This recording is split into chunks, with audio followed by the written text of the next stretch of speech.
नमस्कार दोस्तों। हाल ही के दिनों में हमें एक बहुत ही संवेदनशील दुर्घटना हमें देखने को मिलता है, जो कि वायनाड वायनाड यानी कि केरल का एक ज़िला है, एक डिस्ट्रिक्ट है, जिसमें भूस्खलन के रूप में हमें देखने को मिला है।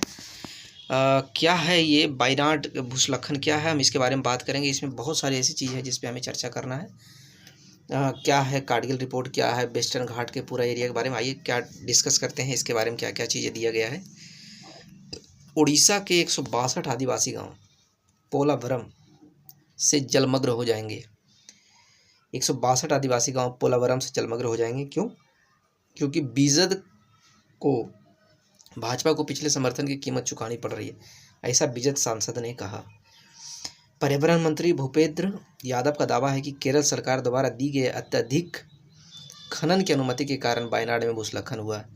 वामपंथी सांसदों ने केंद्रीय मंत्रियों पर राजनीतिक दोषारोपण का खेल खेलने का आरोप लगाया है। पर्यावरण मंत्री भूपेंद्र यादव का दावा है कि ये जो वायनाड की जो घटना घटा है, ये जो हमें केरल में जो भूस्खलन देखने को मिला है, इसका मेन कारण है कि अत्यधिक खनन करने की जो अनुमति सरकार ने दी है, वो इसका मुख्य एक कारण रहा है, ऐसा पर्यावरण मंत्री भूपेंद्र यादव का दावा है। लेकिन वामपंथी सांसदों ने केंद्रीय मंत्रियों पर राजनीतिक दोषारोपण का खेल खेलने का आरोप लगाया है। क्यों चर्चा में क्यों है दोस्तों, हम इस पे डिटेल में बात करेंगे। क्या है वायनाड की घटना? वायनाड जिले के मुड़कई, चुरलमाला और मल्लपुरम जिले के वायनाड जिले के मुड़कई, चुरलमाला और मलप्पुरम जिले के नीलांबूर वन क्षेत्र में हुए भूस्खलन में कम से कम 300 से ज़्यादा लोगों की मृत्यु हो चुकी है और 98 लोग लापता हैं, जिसका अभी तक बॉडी भी नहीं मिला है, उसका शरीर का भी नहीं पता चला है। दोस्तों, बहुत ही भयानक घटना है। वायनाड जिले के मुड़कई और चुरलमाला और मलप्पुरम जिले के नीलांबूर वन क्षेत्र में हुआ है घटना। लेकिन बीजू जनता दल, जिसको हम बीजेड कहते हैं शॉर्ट में, उसका एक सांसद है जिसका नाम सुलता देव है, ने राज्यसभा में कहा कि बीजू जनता दल बीजेड जो है अतीत में भारतीय जनता पार्टी का समर्थन करने की कीमत चुका रहा है। इनका कहना है कि पिछले समय में बीजेड बीजेपी को सपोर्ट किया, इसके वजह से ऐसा घटनाएं देखने को हमें मिला है। ये उन पे आरोप लगा रहे हैं, ऐसा इनका कहना है। उन्होंने चेतावनी दी कि पोलावरम सिंचाई परियोजना के कारण, पोलावरम सिंचाई योजना उड़ीसा में हो रहा है, परियोजना के कारण उड़ीसा के 162 आदिवासी गांव और 1000 हेक्टेयर से अधिक भूमि जलमग्न हो जाएगी, ऐसा इनका दावा, ऐसा इनका कहना है। अत्यधिक खनन बना कारण, हाँ, मेन मुद्दा यही है कि वायनाड में जो घटना घटा, जो वहाँ भूस्खलन हुई, लैंडस्लाइड हुआ, उसका जो मुख्य कारण है वो बताया जा रहा है कि अत्यधिक खनन ही है। एक्स्ट्रा जो वहाँ माइनिंग हुई है, जो नीचे रिसोर्सेज को निकाला गया है, प्राकृतिक के रिसोर्सेज को निकाला गया है या फिर एक्सप्लॉइट किया गया है, वो सबसे बड़ा कारण बना है वहाँ का लैंडस्लाइड का।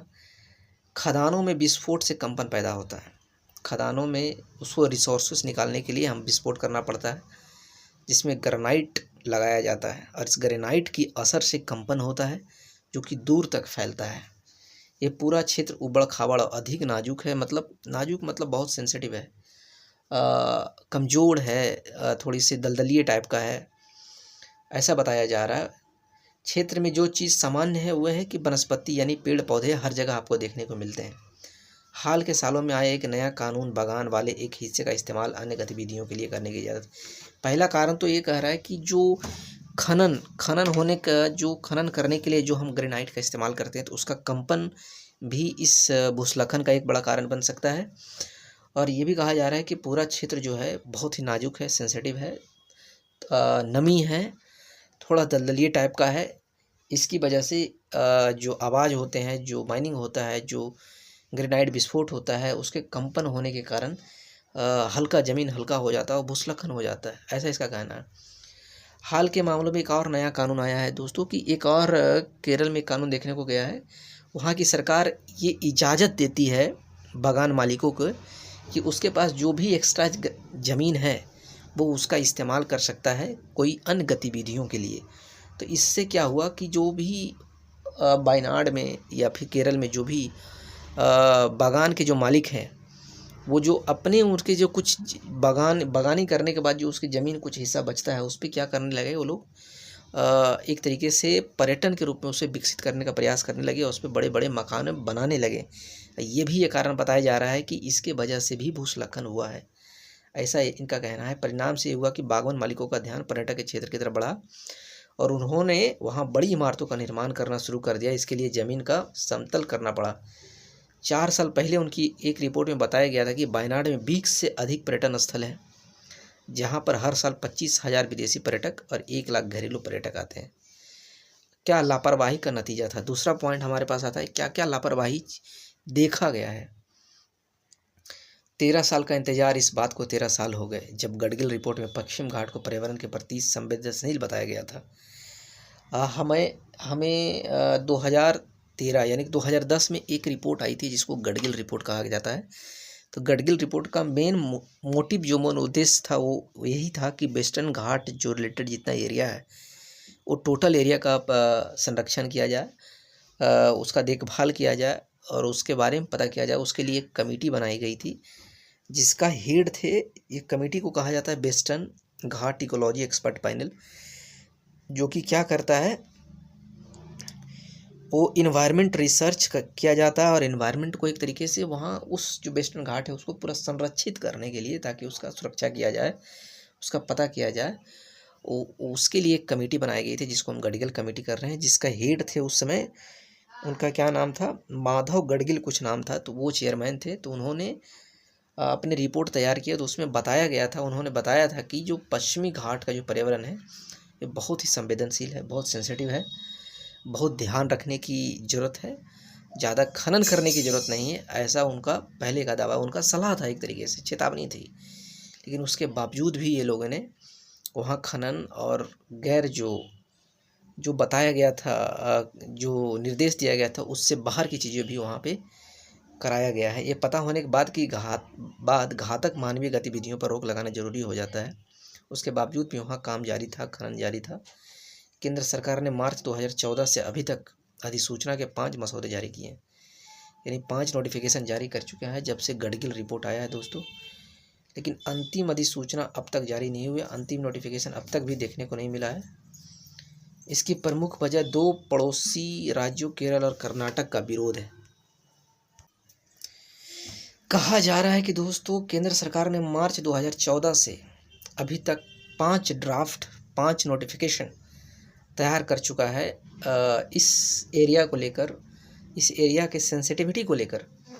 लेकिन अंतिम जो अधिसूचना है अभी तक जारी नहीं हुआ है, जिसके बेसिस पे ये सब चीज़ों को बंद किया जाता है या फिर सारी चीज़ों पे लगाम लगाया जाता है। और वो 6ठा नोटिफिकेशन को अटकने का कारण है कि इसकी जो 2 पड़ोसी राज्य है केरल और कर्नाटक का आपस में विरोध हो रहा है। कर्नाटक ये चाहता है कि मसौदा जो अधिसूचना है, ड्राफ्ट का जो नोटिफिकेशन है, इस आधार पर वापस लिया जाए कि इससे लोगों की आजीविका प्रभावित होगी, ऐसा केरल का कहना है, ऐसा कर्नाटक का कहना है कि ये जो अधिसूचना है, ये जो गडगिल का रिपोर्ट है, इस पे जो रेगुलेशन हो रहे हैं उसको ये वापस ले, क्योंकि इसमें आजीविका प्रभावित होगी। इस मुद्दे पर ढिलाई बरते जाने की वजह से पेड़ों की कटाई, खनन और इमारतों के निर्माण जैसी पर्यावरणीय रूप से खतरनाक मानवीय गतिविधियों का बढ़ावा मिला है। इससे मिट्टी भरभरा गई और पहाड़ों में अस्थिरता आ गई है, यही कहा गया है। कर्नाटक का और केरल का जो विरोध है, कर्नाटक कहता है इस चीज़ को वापस लिया जाए।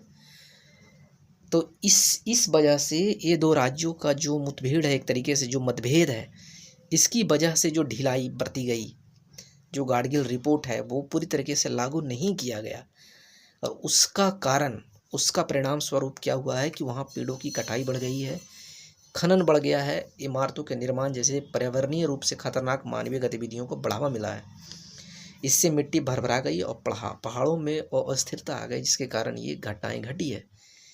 केरल ज़्यादा संवेदनशील क्यों है, कर्नाटक से ज़्यादा संवेदनशील केरल क्यों, ऐसा क्यों है? केरल में परेशानी और अधिक इसलिए भी बढ़ जाती है क्योंकि यहाँ की ज़मीन बहुत नाजुक है, यहाँ गहरी खाई भी देखने को मिलता है। तेज़ बारिश में तबलीत हो रही है, ज़मीन इतनी नाजुक हो गई है कि वह सारी बारिश सहन नहीं कर पा रही है। इससे निकलने का रास्ता ये सुनिश्चित करना है कि क्या हमारा पारिस्थितिकी तंत्र वास्तव में स्वस्थ है और अगर है तो किसी भी तरह से जलवायु परिवर्तन को संभाल सकता है कि नहीं सकता है।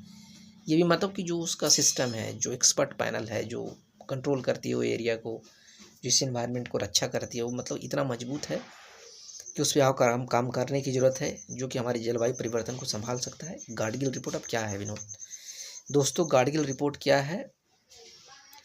क्या गाडगिल रिपोर्ट ने वेस्टर्न क्या है, इसकी क्या प्राथमिकताएँ हैं, इसकी क्या इम्पोर्टेंस है, इसका क्या महत्वपूर्ण है?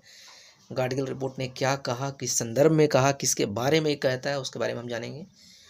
गाडगिल रिपोर्ट जिसमें बताया गया है कि संवेदनशील जमीन का प्रबंधन अलग तरीके से किया जाना चाहिए।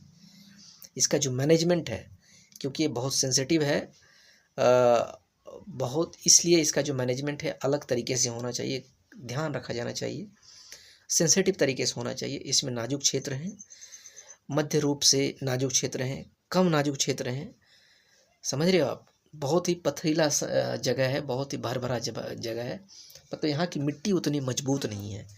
यहाँ के पेड़ पौधे इसमें पेड़ पौधे बहुत ज़्यादा है, जंगल ज़्यादा है, यहाँ के मिट्टी में नमी बहुत ज़्यादा है, इसलिए जगह बहुत क्षेत्र होता है, बहुत नाजुक है, बहुत सेंसिटिव है, इसलिए इसका मैनेजमेंट भी कायदे से किया जाना चाहिए, अलग तरीके से किया जाना चाहिए, ऐसा गाडगिल रिपोर्ट में कहा गया है। दुख की बात यह है कि पूरा राजनीतिक वर्ग इसका विरोध कर रहा है। खनन का पूर्ण प्रतिबंध के बाद भी सब जारी है, समझ रहे हैं दोस्तों? यानी गाडगिल रिपोर्ट आने के बाद खनन पर पूरी तरीके से प्रतिबंध लगाए जाने के बाद भी यहाँ खनन के काम जारी हैं, लोग इसका इस्तेमाल कर रहे हैं, लोग इसमें इन्वॉल्व हैं। वर्ष 2018 के दस्तावेजों में खनन, उत्खनन और रेत खनन पर पूर्ण प्रतिबंध लगाया गया था। अंतिम अधिसूचना जारी होने की तिथि से 5 वर्ष के भीतर या मौजूद खनन पट्टे समाप्ति के भीतर सभी मौजूदा खदानों को चरणबद्ध तरीके से समाप्त करने की भी अनुमति दी गई। यानी अंतिम अधिसूचना जारी होने की तिथि से 5 वर्ष पहले, 5 वर्ष के भीतर जो मौजूदा खनन पट्टे जो अभी है, जो पहले से है, या फिर भीतर सभी मौजूदा खनन के चरणबद्ध तरीके से समाप्त करने की रिपोर्ट दिया गया था। नई ताप विद्युत परियोजनाएं जितने भी था, यानी कि हीट इलेक्ट्रिसिटी भी वहाँ प्रोजेक्ट भी वहाँ, मतलब हीट इलेक्ट्रिसिटी प्रोजेक्ट एक तरीके से उस इलेक्ट्रिसिटी के लिए भी वहाँ पे काम चल रहा था, तो उसको भी बंद करने का आदेश दिया गया था। संयंत्रों को विस्तार पर भी प्रतिबंध लगाए गए थे। यहाँ तक कहा गया था कि वहाँ पेड़ पौधे भी अब नहीं ज़्यादा नहीं लगाए जाएंगे। यहाँ तक चीज़ें थी, यहाँ तक चीज़ें कही गई थी, इस पर प्रतिबंध लगाया गया, यहाँ तक चीज़ें निर्देश किया गया था, एक तरीके से आदेश किया गया था कि सारी चीज़ों को प्रतिबंध किया जाए। तथा केंद्रीय जो सेंट्रल पॉल्यूशन कंट्रोल बोर्ड है या फिर जो स्टेट पॉल्यूशन कंट्रोल बोर्ड है, उसके द्वारा भी प्रदूषणकारी उद्योगों के नए या फिर नए वैसे उद्योग, वैसे माइनिंग, वैसे फैक्ट्री, वैसे जो प्रदूषण करते हो या फिर जो पहले से ऑलरेडी जो ऐसे कामों में इन्वॉल्व हैं, उसको भी बंद करने की सिफारिश की गई थी। यहाँ पर कोई नया उद्योग नहीं खुलेगा जिसके कारण कि प्रदूषण होते हैं, या फिर कोई जो पहले से भी अगर कोई उद्योग खुला हुआ है तो उसको भी बंद करने का काम किया गया था। लेकिन इसके बावजूद भी ये सारी चीज़ें पूरी रूप से पारित नहीं हो पाई। अब पश्चिम घाट पर गाडगिल समिति का क्या रिपोर्ट क्या कहता है, पश्चिम घाट के बारे में उसका क्या राय है, उसका क्या आदेश है? माधव गाडगिल समिति का गठन, यही था पूरा नाम इसका दोस्तों, है माधव गाडगिल समिति, जिसका गठन पर्यावरण मंत्रालय ने किया था, इन्वायरमेंटल एंड फॉरेस्ट डिपार्टमेंट द्वारा किया गया था, भारत सरकार द्वारा 2010 में कार्यकारी आदेश द्वारा किया गया था। इसे पश्चिमी घाट पारिस्थितिकी विशेषज्ञ पैनल का नाम दिया गया था। इसको हम बोलते हैं वेस्टर्न घाट इकोलॉजी एक्सपर्ट पैनल का नाम दिया गया था इसे पश्चिमी घाट पारिस्थितिकी प्राधिकरण के निर्माण के संबंध में तौर तरीके सुझाने का भी कार्य सौंपा था, जो पश्चिमी घाट के पारिस्थितिकी के प्रबंध के लिए नए पेशेवर एक तरह से इसमें इसकी जो जिम्मेदारी थी वो दिया गया था कि इसे यहाँ वो रिसर्च करे, यहाँ के जो भी इन्वायरमेंट है, जो बायोडाइवर्सिटी है, उसको संरक्षण करने का काम करे, उसके लिए तौर तरीके बनाएं कि जिस तरीके, मतलब कि वो सारे तरीके हो जिससे कि यहाँ का जो बायोडाइवर्सिटी है, जो नेचर है, उसको मैनेज किया जा सके। उसके तौर तरीके बनाने की भी जिम्मेदारी ये माधव गाडगिल समिति पर ही दिया गया था, इन्हीं को दिया गया था, जिसे एक प्रोफेशनल बॉडी की तरह देखा जाता है। गाडगिल समिति की क्या सिफारिश थी? अब गडगिल समिति ने क्या बताया था, उनका क्या एक तरीके से उनका जो कार्य था वो क्या दिखाता है, क्या किए थे वो लोग। गाडगिल रिपोर्ट ने पूरे वेस्टर्न घाट श्रृंखला को पारिस्थितिकी संवेदनशील क्षेत्र के रूप में मान्यता दे दी थी। उनका कहना था कि ये सब एरिया बहुत सेंसिटिव है और बहुत धैर्य से, बहुत कायदे से इस पे काम किया जाना चाहिए, इसको रिजर्व किया जाना चाहिए।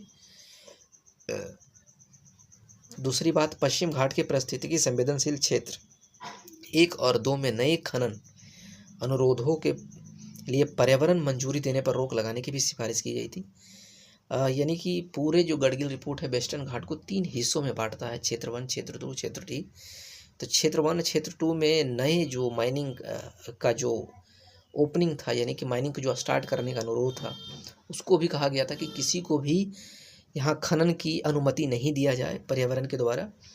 और पारिस्थितिकी संवेदनशील क्षेत्र 1 से खनन को पूरी तरह समाप्त करने की सिफारिश की गई थी कि क्षेत्र 1 में पूरी तरीके से खनन को हटाया जाए। पारिस्थितिकी संवेदन क्षेत्र 1 और 2 दोनों में 8 वर्ष में सभी रासायनिक कीटनाशकों को समाप्त करना चाहिए था। जो भी प्लास्टिक के थैलियों को चरणबद्ध तरीके से खत्म किया जाए, ऐसा गडगिल का रिपोर्ट था। कोयला आधारित जितना भी बिजली संयंत्र जैसे उद्योग हैं, जो लाल और नारंगी उद्योग के अंतर्गत आते हैं, जो इलेक्ट्रिसिटी बेस्ड जो वहाँ पे उद्योग चल रहे हैं, वहाँ फैक्ट्री जो चल रही है, वहाँ जो कारखाने चल रहे हैं, सबको बंद करने का जो है उनका संवेदनशील क्षेत्र 1 और 2 में प्रतिबंध किया जाए, सबको बैन किया जाने की बात की गई है। यहाँ कोई ऐसे उद्योग नहीं लगाए जाएंगे। समिति ने पश्चिमी घाट की सीमा से लगभग लगे 142 तालुकों, 142 मतलब पश्चिम घाट की सीमा से लगे 142 गाँवों को 3 भागों में बांटा था। इसको क्षेत्र 1, क्षेत्र 2 और क्षेत्र 3 का नाम दिया गया है। इस सारी क्षेत्रों को भी बहुत ही संवेदनशील क्षेत्रों के दायरे में लाया गया था, बताया गया था। पारिस्थितिकी संवेदनशील क्षेत्र 1 और क्षेत्र 2 क्षेत्रों में बांध भी करना मुश्किल, बांध, रेलवे परियोजना, प्रमुख सड़क परियोजना, हिल स्टेशन या विशेष आर्थिक क्षेत्रों से संबंधित नए निर्माण पर भी रोक था। यहाँ तक कि क्षेत्र 1 और क्षेत्र 2 में कोई नया बांध भी नहीं बनाया जा सकता था। और एक तरीके से देखा जाए तो रेलवे परियोजनाएं भी बंद थी और प्रमुख सड़क परियोजनाएं, यहाँ हिल स्टेशन तक जैसे कार्य को बंद करने की बात की गई थी। पारिस्थितिकी संवेदनशील क्षेत्र 1 और 2 क्षेत्र में किसी भी भूमि को वन से गैर वनीय उपयोग में तथा सार्वजनिक से निजी स्वामित्व में नहीं बदला जा सकता। किसी तरीके को जो जमीन है उसमें नए जंगल बनाया जाए, और जो जंगल है उसकी ना कटाई की जाए, ना ही कोई प्राइवेट ऑनरशिप के लिए, कोई प्राइवेट अपने पर्सनल यूज के लिए इसको इस्तेमाल करे। पूरी तरीके से प्रतिबंध लगाया गया था सारी चीज़ों पे। पश्चिमी घाट पारिस्थितिकी प्राधिकरण पर्यावरण अधिनियम 1986 के तहत स्थापित एक वैधानिक निकाय होगा। गाडगिल रिपोर्ट में सिफारिश की गई थी कि क्षेत्र में पर्यटन को कम करने के लिए भी कदम उठाने की जरूरत है। यहाँ तक कि पर्यटन को भी कम करने की सलाह दी गई थी। अब दोस्तों जानते हैं कि पश्चिमी घाट क्या है। पश्चिमी घाट पहाड़ों की एक श्रृंखला है जो भारत के पश्चिमी तट के समांतर चलती है। वे 1,40,000 वर्ग किलोमीटर के क्षेत्र को कवर करता है।